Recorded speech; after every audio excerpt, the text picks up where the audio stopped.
Дагы бир суроо. Дагы эске. Адахан Мадумаров жөнүндө оюңуз. Адахан Мадумаровдун тили өтө күчтүү. Буудай кууруйт, колунан бок келбейт. Богунан бок келбейт. Бул иштеп да көргөн. Буну мен иштеште көргөнбүз, бирге суранып да көргөнбүз биз. Мен инвесторду алып келип көргөм Адаханга. Жок десе ушуну уксат чыксын, кайсын алып келдиңер деп. Мен Индиядан эң чоң бир компанияныкын алып келип туруп, ошондо спикер эле. Ошонун тууганы бар, Касым Мадаминович деген, Исманов деген. Ошону жетелеп алып, Номанжан Аркабаев дегендер досумду жетелеп алып, бывший депутат. Баткендик.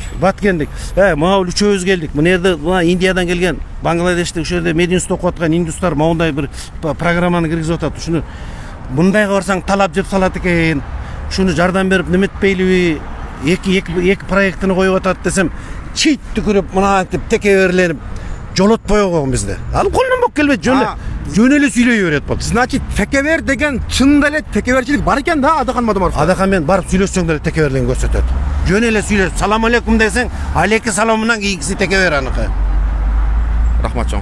Ошону билип алганыңыз жакшы экен, эми мен Адахандын Москвада күздө шайлоонун алдында Адахандын адамдарын кыйласын мындай сөз талаша кетти, оозун баягы кыргызча айтканда оозун жырып эле салдым да.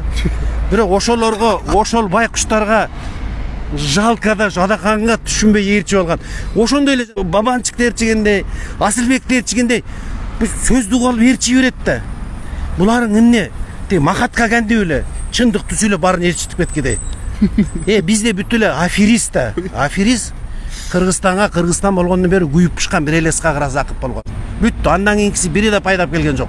Кыргызстанга эң чоң зыян алып келген Усвалиев менен Атамбаев.